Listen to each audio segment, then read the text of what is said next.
मुंबई तक brought you bye बड़ेकर group.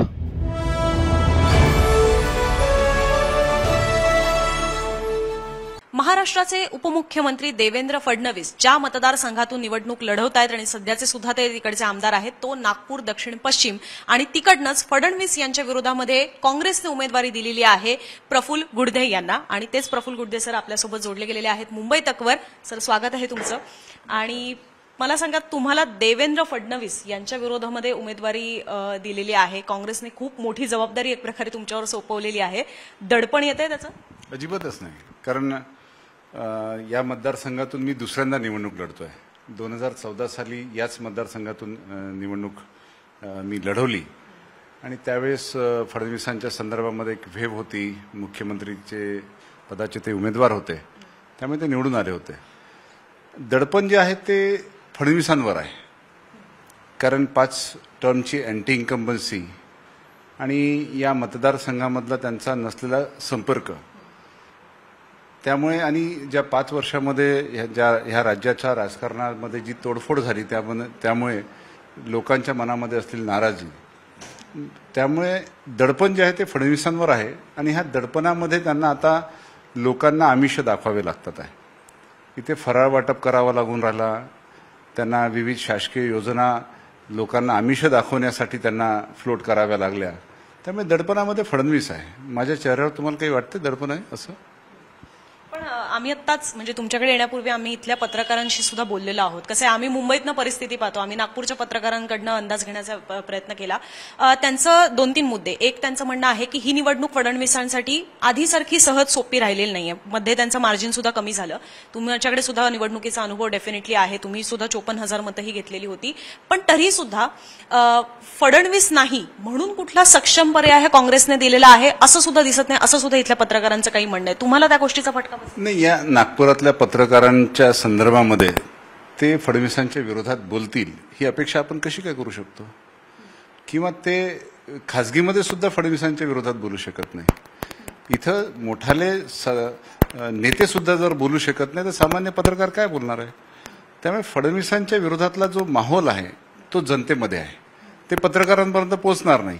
महाराष्ट्रामध्ये लोकसभेच्या निवडणुकांमध्ये ज्या पद्धतीचं वातावरण होतं, कुठल्या तरी पत्रकाराला वाटलं होतं का 35 सीट्स निवडून येणार आहेत? पण आम्ही सांगत होतो की 35। मुंबई तकने सुद्धा तो अंदाज व्यक्त केलेला होता, कारण आमचा सुद्धा mood of the nation and C वोटरचा सर्व्हे काहीसं तसं दाखवत होता की महाविकास आघाडी ही गेनमध्ये आहे। पण त्याच पत्रकारांनी हा सुद्धा मुद्दा उल्लेख केलेला आहे जो तुमच्या मगाच्या उत्तरात होता, की फडणवीसांचा इथे जो 1-on-1 कॉन्टॅक्ट आहे, म्हणजे थेट मतदारापर्यंतचा जो संपर्क आहे तो ते राज्याच्याच राजकारणामध्ये व्यस्त झाल्यामुळे तो एक तुटलेला आहे। ती तुमची जमेची बाजू असणार आहे? नाही, त्यांचा तुटला आहे हे तो गोष्ट निश्चितच आहे, मात्र माझा संपर्क सातत्यानं आहे। मी महानगरपालिकेमध्ये 4दा ह्या मतदारसंघातून प्रतिनिधित्व केलं। मी महानगरपालिकेत विरोधी पक्ष नेता म्हणून जबाबदारी पण बघितलेली आहे आणि सातत्यानं जनतेच्या संपर्कामध्ये राहिलेलो आहे। त्यामुळे त्यांचं जे स्ट्रेचर मुख्यमंत्री म्हणून, उपमुख्यमंत्री म्हणून जनतेच्या ज्या अपेक्षा होत्या की त्यांनी आपल्या परिसरामध्ये विकासाचे कामं केले पाहिजे, विकासाचे कामं म्हणजे फक्त रस्ते, नाल्या, गटर पाणी नाही, तर धोरणात्मक निर्णय काही घेतले पाहिजे जेणेकरून आमच्या रोजगाराला काही चालना मिळेल, रोजगार मिळेल, काही उद्योगधंदे नव्याने येतील। मात्र यांच्या कार्यकाळामध्ये मोठ्या प्रमाणात उद्योगधंदे हे गुजरातला शिफ्ट झाले। यांच्याच मतदारसंघामध्ये मिहान प्रकल्प आहे, मिहान प्रकल्पाच्या भूसंपादनाचे जे प्रश्न आहे ते 10-10 वर्षापर्यंत प्रलंबित ठेवलेले त्यांनी, आणि आता ऐन निवडणुकीच्या तोंडावर पुनर्वसनाचे फक्त मतांच्या राजकारणासाठी ते पुनर्वसनाचे प्रश्न मार्गी लावताना दिसत आहेत। 10 वर्षापर्यंत ते केलेले नाही आहेत। इथे येणारा जो उद्योग होता, जो बोईंगचा जो कारखाना इथं विमान तयार होणार होतं, ते आता गुजरातला गेलं, आणि आता मागच्या आठवड्यामध्ये प्राईम मिनिस्टर मोदींनी त्या गुजरातमध्ये त्याचं भूमिपूजन केलं। जर इथं उद्योगधंदे आले असते तर इथल्या तरुणांना रोजगार मिळाला असता, मात्र इथं कुठंच असं काही झालेलं नाही। इथं शिक्षणाचं संपूर्ण खाजगीकरण झालं, इतकं महाग झालं की सर्वसामान्य जनतेच्या आवाक्याच्या बाहेर झालेलं आहे। इथं आरोग्याच्या सुविधा ज्या सरकारने उपलब्ध करून द्यायला पाहिजे त्या कुठंच नाही आहे। फडणवीसांच्या मतदारसंघाच्या लागून असलेल्या मतदारसंघामध्ये इथं मेडिकल कॉलेज आहे। आज मेडिकल कॉलेजची अवस्था बघा, अत्यंत वाईट अवस्थेमध्ये आहे, आणि इथं संबंध खाजगी हॉस्पिटल्स इथे येऊन राहिलेले आहेत। आणि खाजगी हॉस्पिटलमधला जो खर्च आहे सर्वसामान्य जनतेच्या आवाक्याच्या बाहेर आहे. त्यामुळे हे संपूर्ण अपयश आहे त्यांचं. आणि ह्या अपयश असल्यामुळे त्यांना आता जनतेला आमिष दाखवावं लागून राहिलं. कारण यांची वृत्तीमध्ये खरेदी करण्याचं आहे. यांनी आमदार खरेदी केलं, सरकार खरेदी केलं, आता जनतेला खरेदी करू पाहत आहे, मतदारांना खरेदी करू पाहत आहे. मात्र ह्या राज्यातला मतदार हा सुजाण मतदार आहे, अशा आमिषाला बळी पडत नाही. त्यामुळे या निवडणुकीमध्ये काँग्रेस पक्ष निश्चित विजयी होईल ही आम्हाला खात्री आहे. यालाच अनुसरून आणखीन एक प्रश्न आहे, तो म्हणजे तुम्ही आता उल्लेख केलात की फडणवीसांची काही गोष्टी या गेल्या 10 वर्षात झालेल्या नाही, जेव्हा की ते मुख्यमंत्री सुद्धा होते. पण तरी सुद्धा मग ते 2019ला निवडून आले. मार्जिन त्यांचं नक्की कमी झालं, पण ते पुन्हा एकदा निवडून आलेले आहेत. सो कुठेतरी नागपूरची जनता त्यांना मान्य करते, स्वीकारते. मग त्याच्यामध्ये एक सक्षम पर्याय देण्यामध्ये काँग्रेस कमी पडते का? तसंच दुसरं हे पण येतं की मग त्यांना विदर्भामध्ये आत्ताच्या वेळेला निवडणुका झाल्या, त्याच्यामध्ये नागपूरची सीट मात्र भाजप जिंकू शकली. गडकरी निवडणुकीला उभे होते, पण फडणवीसांच्या सुद्धा मतदारसंघातनं चांगला लीड त्यांना मिळालेला आहे. नाही, नागपूरची सीट निश्चितपणानं गडकरी जिंकले. त्यात फडणवीसांचं काय श्रेय नागपूरच्या पत्रकारांना विचारून घ्या. त्यामुळे नागपूरच्या सीटमध्ये भारतीय जनता पार्टी विजयी झाली असं मी मानत नाही. तिथे गडकरी व्यक्तिगत विजयी झाले, हाच रिझल्ट आहे. फडणवीसांच्या राजकीय कारकिर्दीचा जर आपण आढावा घेतला तर आपण लक्षात घ्या, फडणवीस 5 निवडणुका लढले आणि 5ही निवडणुकांमध्ये 5 वेगवेगळे उमेदवार होते. कुठलाच उमेदवार रिपीट झाला नाही. त्यामुळे मतदारांमध्ये एक कॉन्फिडन्स जो यायला पाहिजे विरोधी पक्षाच्या उमेदवाराच्या संदर्भात तो येत नव्हता. कारण हा उमेदवार त्यानंतर पुन्हा लढेल की नाही ही साशंकता सातत्यानं मतदारांच्या मनामध्ये राहिली. त्यामुळे पर्याय नाही म्हणून फडणवीसांना लोक निवडून देत होते. आणि त्याही आधी फडणवीसांच्या संदर्भामध्ये एक पॉझिटिव्ह मत जनतेचं होतं की तरुण आहेत, अभ्यासू आहेत, उत्तम संसदपटू आहे, वक्ते आहेत, जे एखाद्या राजकीय व्यक्तीला जे चांगले विशेषणं लागायला पाहिजे ते सर्व विशेषणं त्यांच्या बाजूनं होते. तेवढी निगेटिव्हिटी नव्हती. मात्र 14 मध्ये आणि त्यानंतरचा त्यांचा जो कार्यकाळ राहिला त्या कार्यकाळामध्ये आपण बघा की ह्या राज्याचं जे राजकारण ज्या पद्धतीनं खालावलं, ह्या राजकारणाची जी पातळी जे घसरवली त्याला कारणीभूत कोण? तर देवेंद्र फडणवीस हेच कारणीभूत आहे. आणि त्यांनी सबंध राजकारणाची तोडफोड केली. एनकेन प्रकारे कसंही करून मला सत्तेत राहायचं आहे. ही सत्ता कुणासाठी पाहिजे? त्यांना लोकांच्या कल्याणासाठी पाहिजे का की त्यांच्यासाठी पाहिजे? मी पुन्हा येईन. हो, तुम्ही या ना, कोणी अडवलं तुम्हाला? पण लोक ठरवतील ना तुम्ही आलं पाहिजे की नाही आले पाहिजे. मात्र आपला जो अट्टहास आहे, आग्रह आहे की आम्हाला सत्ता पाहिजे. विरोधी पक्ष, लोकशाहीमध्ये जेवढा सत्ता पक्ष महत्वाचा असतो तेवढाच विरोधी पक्ष सुद्धा महत्वाचा असतो. आणि त्यांना 19 मध्ये विरोधी पक्षनेतेपदाची जबाबदारी मिळाल्यानंतर एक सकारात्मक विरोधी पक्षनेता म्हणून त्यांना काम करता आलं असतं. 5 वर्ष त्यांनी सरकारवर नियंत्रण ठेवण्याचं काम पण त्यांना करता आलं असतं. पण ते त्या भानगडीत पडले नाही. रात्रंदिवस त्यांच्या डोक्यामध्ये पुन्हा सत्तात परत येण्याचं जे प्लॅन सुरू होतात त्याप्रमाणे ते स्वतःच कबूल करतात की मी रात्री वेषांतर करून आम्ही एकनाथ शिंदेला भेटायला जायचो, अजित पवारांना भेटायला जायचो. आणि मग त्यानंतर जे सत्ता बदल झालं, जे घडलं त्या संबंध महाराष्ट्राला माहिती आहे.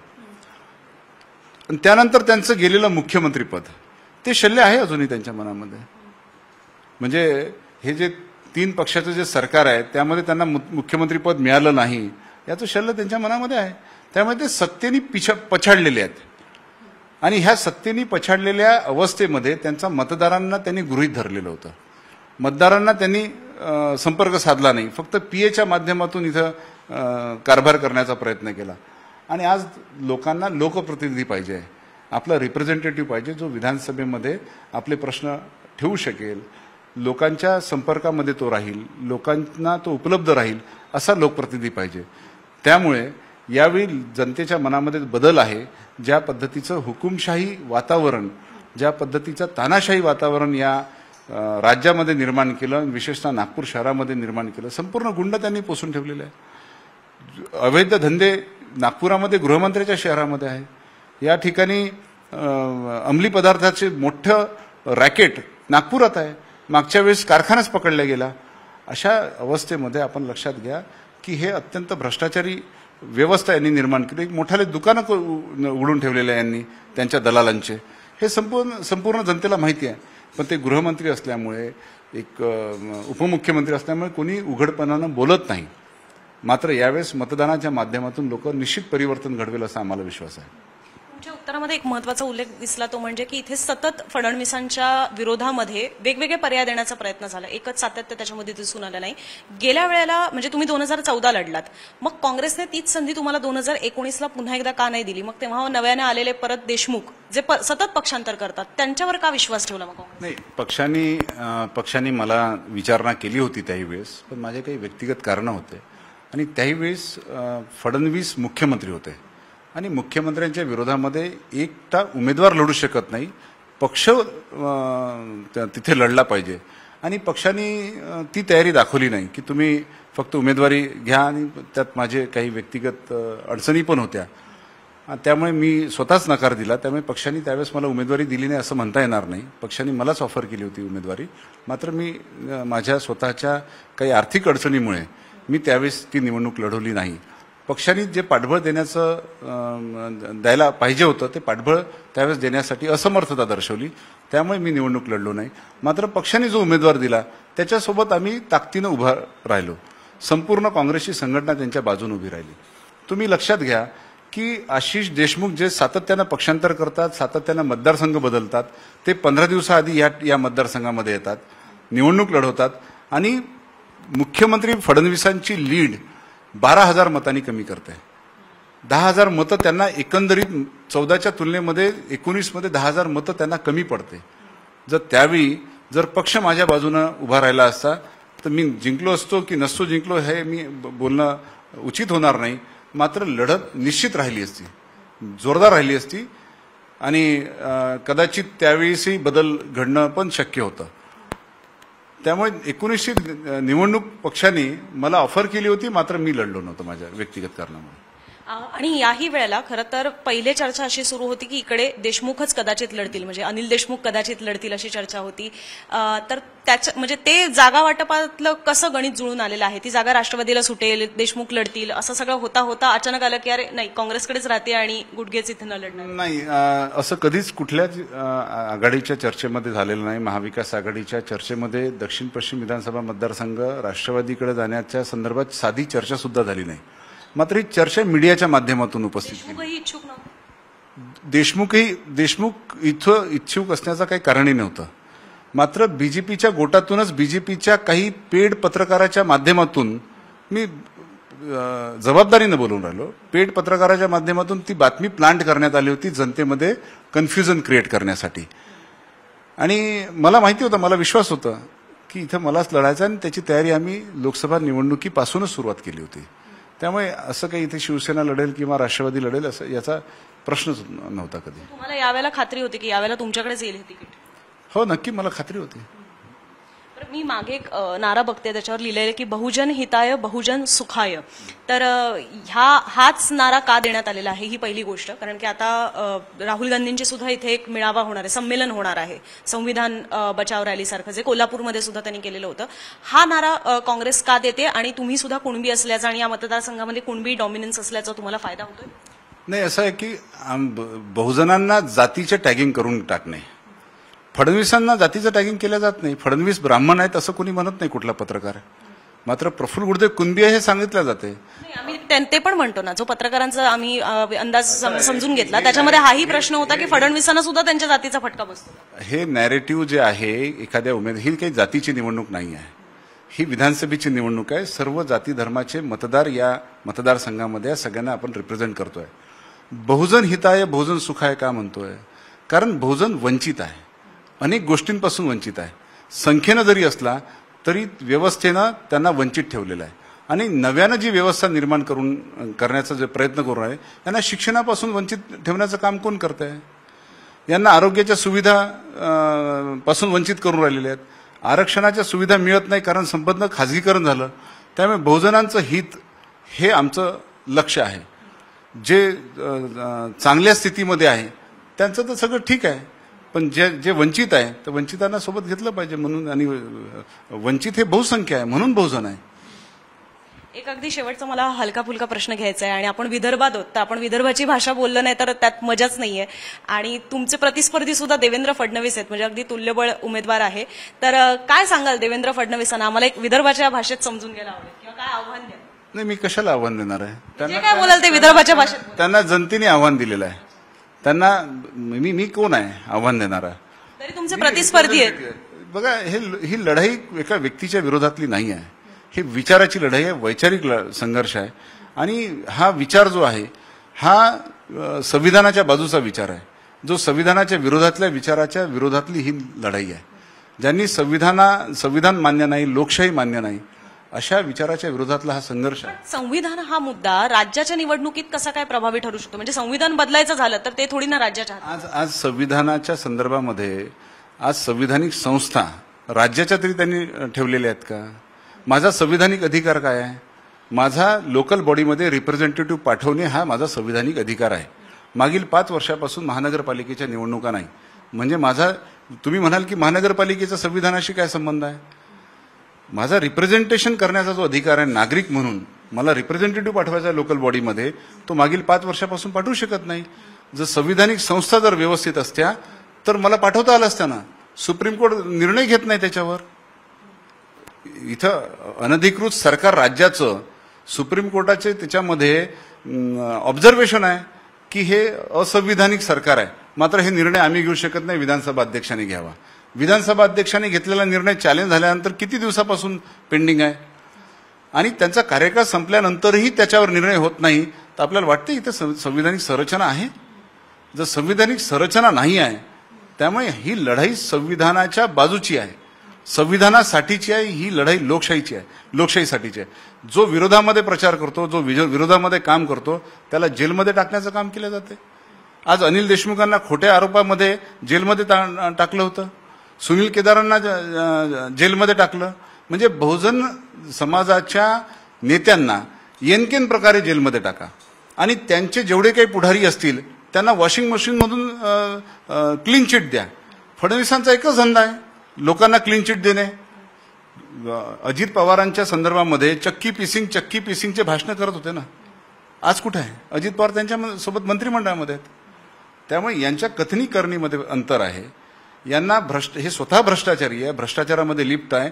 त्यामुळे सर्व भ्रष्टाचारी त्यांना एका बाजूने पाहिजे म्हणून ते त्या पद्धतीचं काम करतात आहे. एक अगदी शेवटचा अंदाज तुमचा काय आहे की म्हणजे तुम्ही किती फरकांनी फडणवीसांना हरवाल असं तुम्हाला वाटतंय? खात्री आहे तुम्हाला? लोक जिंकतील, फडणवीस हारतील आणि फरक हे लोकच निश्चित करतील. ही लढाई लोकलढा आहे. हा सत्तेविरुद्ध हे जनसत्तेचा लढा आहे. धनशक्ती विरुद्ध जनशक्तीचा लढा आहे आणि त्याच्यामध्ये लोकच जिंकत असतात. मला विश्वास आहे, मला खात्री आहे की लोक जिंकतील यामध्ये.